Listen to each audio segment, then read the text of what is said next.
Welcome to a Healing Peace podcast. My name is Kimera Baker. I am an overcomer.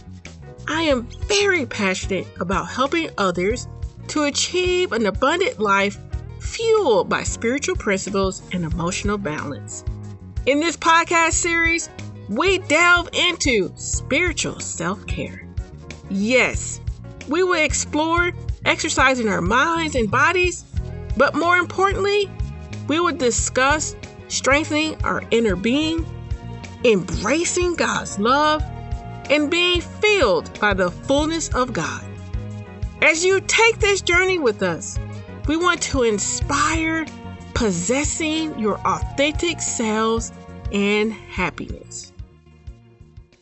Nice to have you back. I hope you enjoyed our segment on loving ourselves. We will definitely talk about this very important element throughout the show.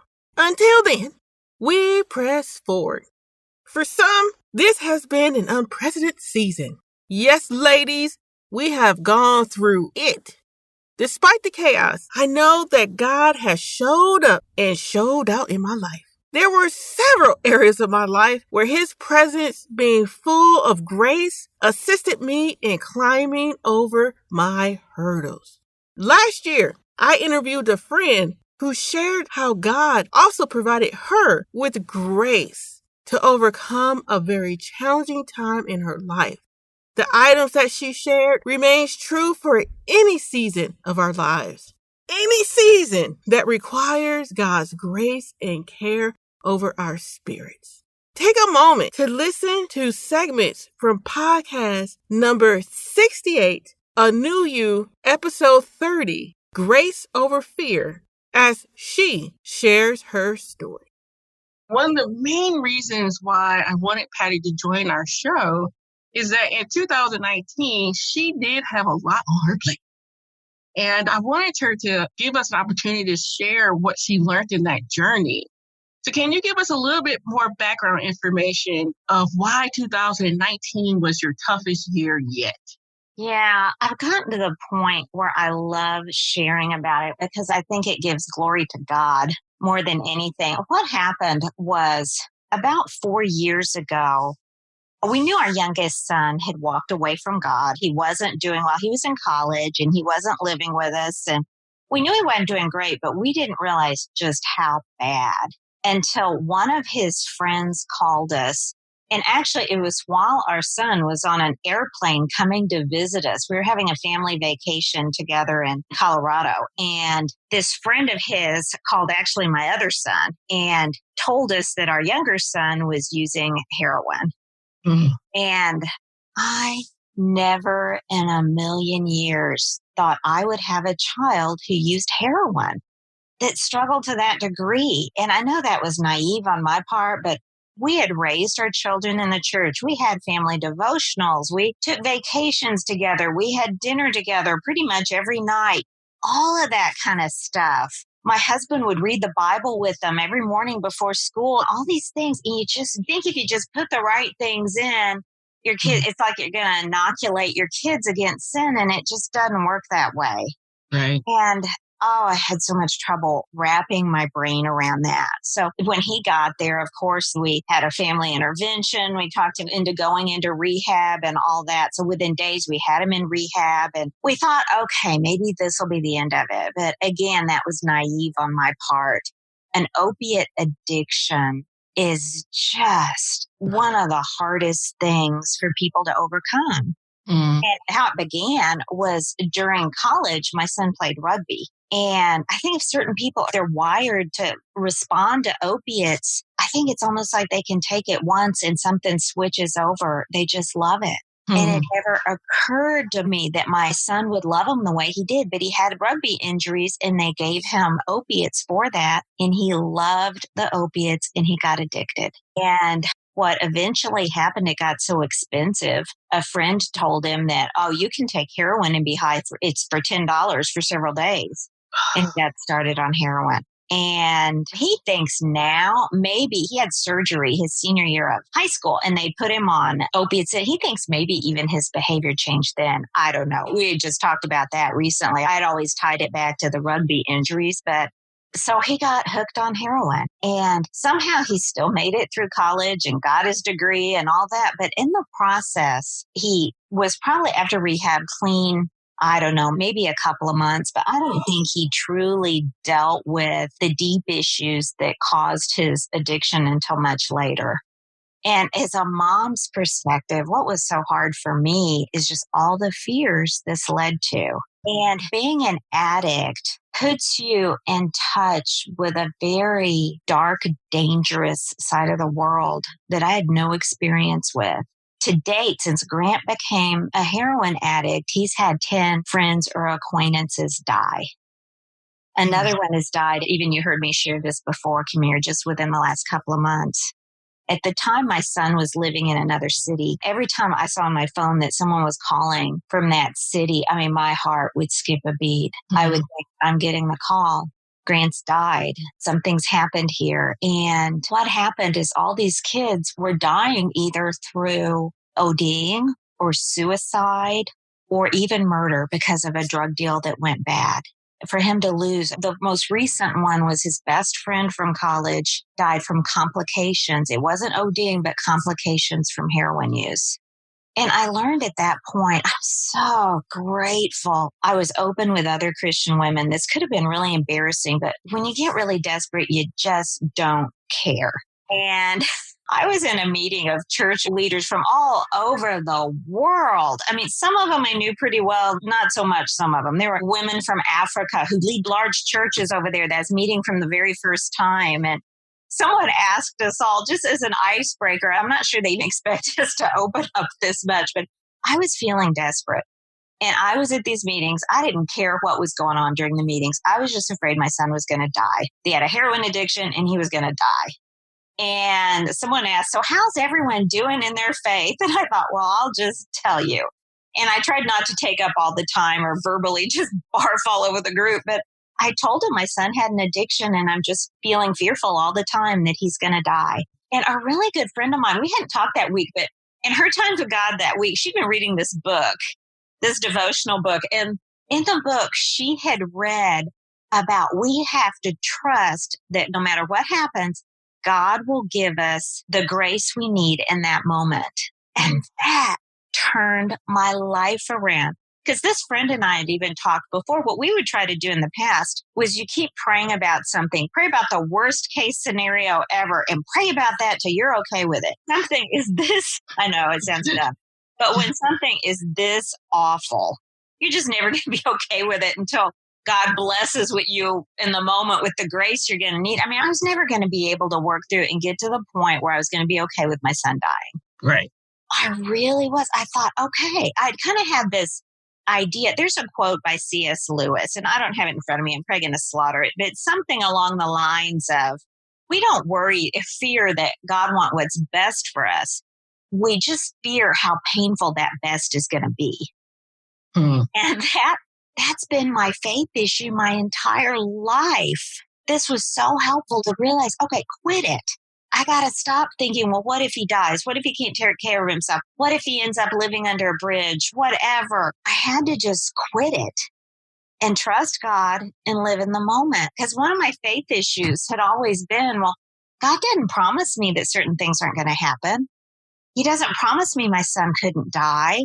How do I deal with it? And so I'd have all this fear. And I thought, all along, I've been asking the wrong questions. That what my focus needs to be is God will get me through it. And I got to keep my eyes on God. And from that point forward, with the idea of Grant dying, it was a miracle from God. I really was able to just turn that off and quit what ifing. And I felt like I was having so much more peace. But then I started, not too long after this, he came home specifically to get clean. And that actually made it a little easier because at least he was under our roof and I knew where he was and what he was doing most of the time, not all of the time. And we have a great relationship with him. I mean, That's one thing I'm grateful for about all the training I've had about how to be a parent and how to love that I've gotten from the Bible and from being in the church, and that he had the relationship with us when he really wanted to change. He came home to do it. But just some of the things he was going through, even though he never fought with us, he was always loving and respectful for the most part. But he started exhibiting some really odd behaviors. And I started just really stressing out over weird things. Like my whole career working in ministry, I've done a whole lot of public speaking. I mean, it's what I do. I was on the inside having a little freak out every time I spoke. I would talk to my friends about it. And I think most of my friends were so blown away by some of the things I was dealing with at home, they couldn't see past that either. So finally, I thought I need professional help. And I started seeing a counselor. And she helped me see that if you don't deal with the root of your fears, that they just multiply like bunnies. And when I'm fearful about one thing, it comes out in other areas. And what was happening was because I had such a low level of stress going on at home and I didn't catch it, I was starting to what if again in smaller areas. Like one thing I didn't mention earlier, but I have systemic lupus and it's rare that I'm without symptoms. Usually I just don't feel very good. I was having to speak at a conference in Seattle. It was in the evening. Normally I try to speak in the mornings just because I feel better, but I was probably running a low-grade fever and the room was really cold and I started to shake uncontrollably while I was speaking. The lesson ended up going fine, but everyone could tell I was shaking. I had to borrow someone's coat and it really bothered me.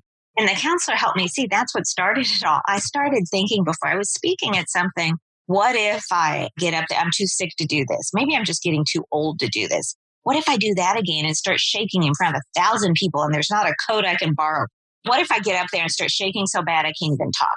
What if I do this? What if I do that? She helped me see it. I had to overcome that I had faulty patterns of thinking that it just made me think. Instead of trusting God, I was just always feeling like I was going to mess up something. And she helped me see where that had started and how I'd started doing that. And so I was really able to have some huge victories in that area. Highlight from podcast number 69, A New You, episode 31, God Over Fear. And so we were going to get it. My husband and I were speaking at a conference overseas. We had decided we wanted to take a few vacation days early so that we could adjust to the jet lag, all that kind of stuff before we started speaking at the conference. We didn't want to leave our son by himself, so we thought we'd take him with us for the first part. He'd be okay by himself for 2 or 3 days. That we'd speak at the conference and come back home. And then he had decided that he was going to go back to rehab when we got back. So it sounded like a plan. So we get to the other country. Some things just are not adding up. And my husband searched my son's suitcase and we found all his drug paraphernalia and heroin. He had flown internationally with heroin. I can't believe he's not in prison somewhere, that they didn't catch that. It just blew us away. So, of course, we take all that away. We went and found a dumpster somewhere and put it in it. And it was just awful. We're supposed to be on vacation and speaking to hundreds of people in just a few days about God. And we're dealing with our son going through withdrawals the whole time we're on this trip. In the mornings, he's thrashing about. He's in pain, fever going up and down. It really is every bit as bad as you see in the movies. We would go out when we'd find times where he was sleeping and we felt like he didn't have to have us there. We'd go on long, long prayer walks and just cry. But it ended up being a wonderful bonding time for my husband and I. It was even so faith building with God because we didn't feel great about our son flying back to the States by himself.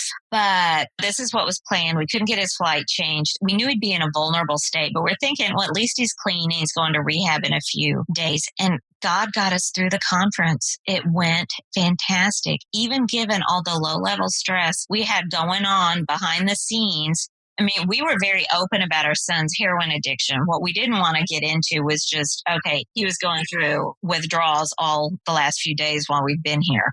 It went great. I was very grateful to God for that. Well, when we got back, more came out.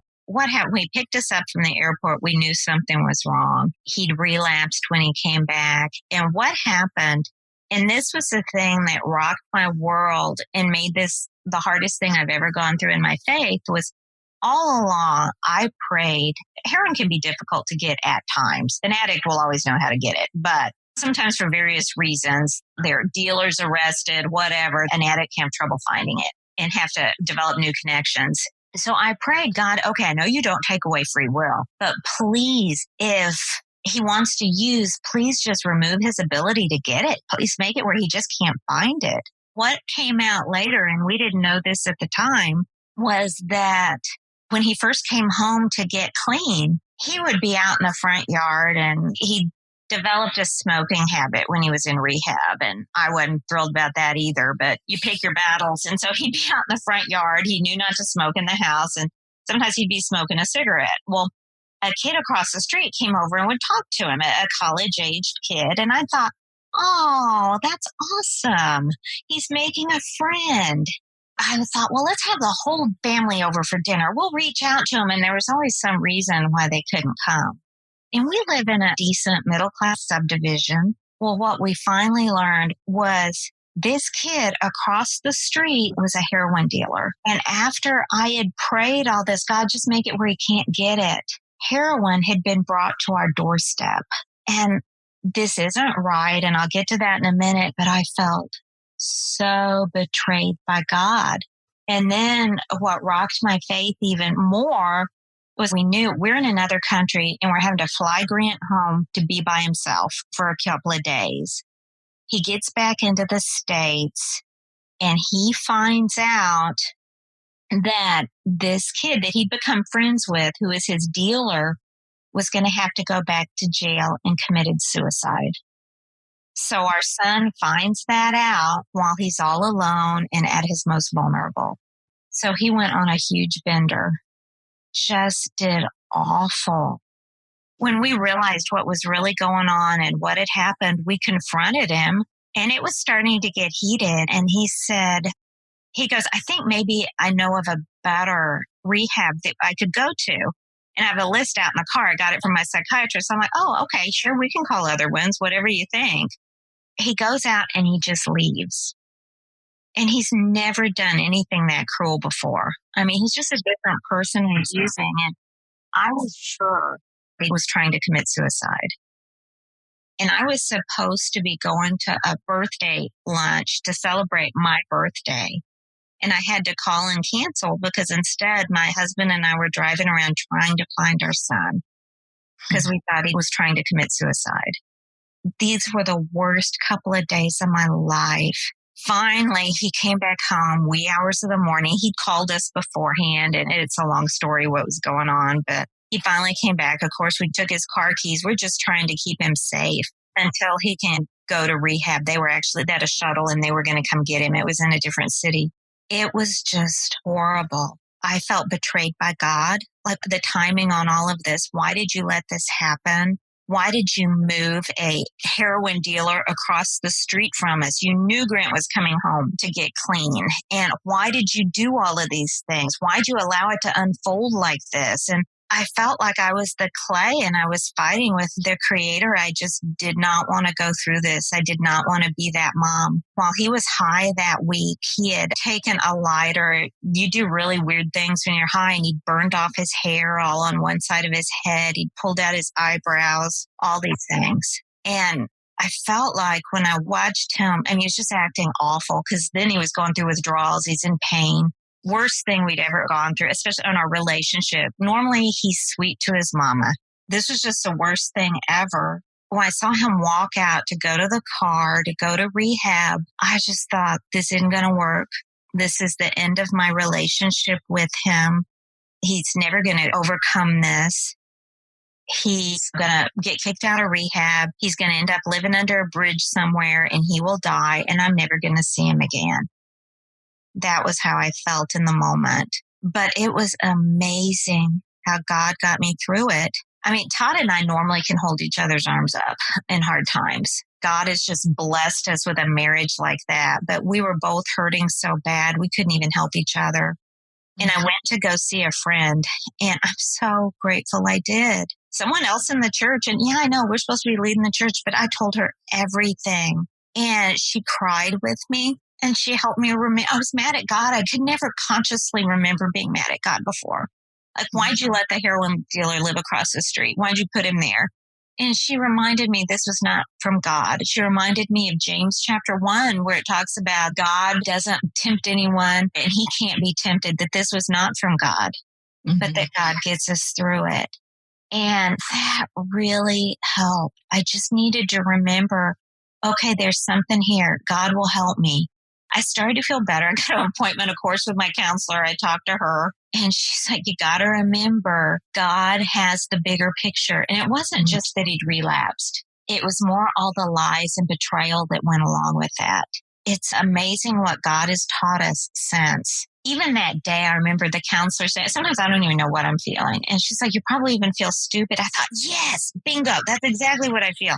I was mad and I felt stupid. And she goes, why do you feel stupid? And I thought, it's because I was not born being good at knowing how to be a heroin addict's mother.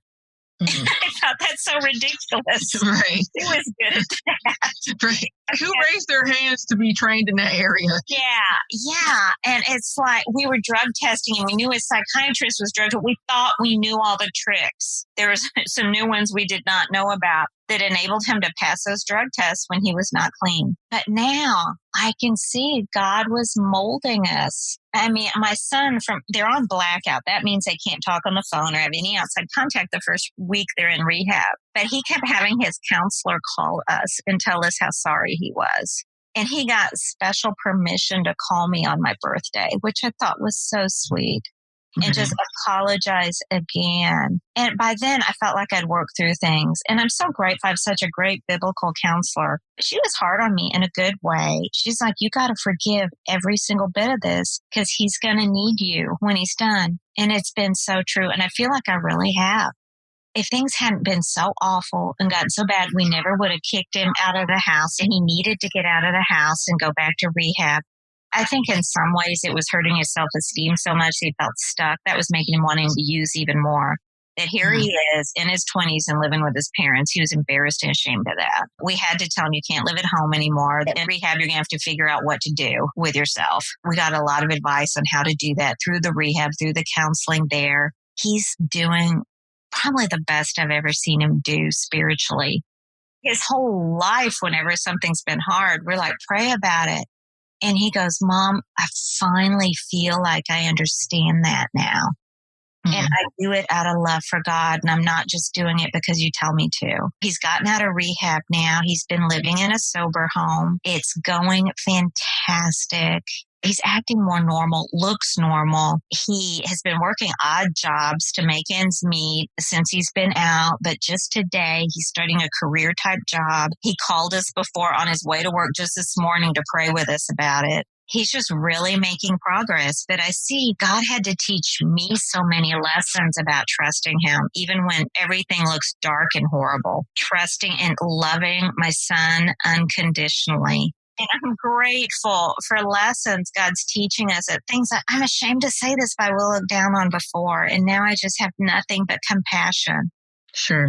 Now I got to have conviction about sin, but I have so much more compassion on all sorts of things and struggles and awful things people go through. So much more compassion than I did before. Yeah. And as you were sharing about the things that you went through with your son, there's a couple of things that you shared that reminded me of God with us, because we tend to do things that are not necessarily the most helpful and can harm ourselves. But what you've shared, there's a couple of things that I'm like, oh man, that's God's character. And that is, no matter what, he still wants to protect. Yes. Right? I hear that so much as you talk about your son, that you still wanted to protect him. You still wanted the best for him. But then there was also a period where you had to make decisions to stop, and I'm going to use a strong word, but enabling. There's a point where it's like, no, you have to take responsibility for your actions. But in that responsibility, nowhere in what you shared do I hear, oh, I'm so frustrated, I don't love him anymore. Right. Right. And there were times I was super frustrated, but I've been a Christian for a long time and I knew I had to battle through that. Right. And that's understandable because you're seeing someone that you care for hurt themselves in a manner that is devastating. You know the long-term effects that this is going to have on your son. And again, when you were sharing this with us as a congregation, one of the things that really stood out the most for me was God still loves us and he wants the best for us. Yes. And hearing your pain for that was like, wow, that's God's pain for us when we're making these decisions. And in those decisions, we think that we're trying to comfort ourselves. We think we're trying to understand our circumstances, but of course it's causing more harm. And just hearing that wrestle, that paradigm of you're my child and you're causing more harm. And all I'm trying to do is still just love and protect you. Well, I think the thing I'm most grateful for is I've had my whole life deep faith issues. I couldn't put into words. I didn't even realize were there. For example, I've always heard it said, you can't do anything to make God love you any more or any less. I've even said that at times, but I'm not sure deep down in my heart I really believed it. But now I look at my other son and my son who's struggled so much, and I can honestly say I don't love one more than the other. I'm so proud of my son with the heroin addiction for everything he's accomplished and overcoming here that it's helped me understand God's love for me so much more than I ever understood before. I feel like it's one of those special golden times in my relationships with God where he's just holding my hands and leading me along. It's the best it's ever been. My prayers are better than they've ever been. I'm learning new things about God. And the main thing is that he's always there for me, no matter what it looks like. And he always is going to be working things out, no matter what I see. But that's just hard to believe in the moment at times. Yeah. And I appreciate all the things that you shared up into that point in terms of wrestling through your disappointments, even wrestling with God when your prayers were not answered. I think what's so key in what you shared is that you still kept going to God, even though the circumstances did not look ideal. Yeah. I really do strongly believe that it takes courage, determination, and focus to continue to look to God that way, and knowing that he's the only one that's going to give you that serenity and that peace, that healing that you need instead of walking away from him. Absolutely. And I appreciate your example in that way. And I hope to those who are listening that you heard that example and know that you can do it. It is accomplishable. In the darkest moments, you still have the capability of crying out and being with God and allowing him to work through that pain with you. Yes, Yeah. absolutely. So I really do thank you for your time today and you being vulnerable and honest with your experiences with us. Oh, you're welcome. Thank you so much for giving me the chance to share. Yes, thank you. As I said before, you guys enjoy the rest of your day and the week to come. Thanks for listening.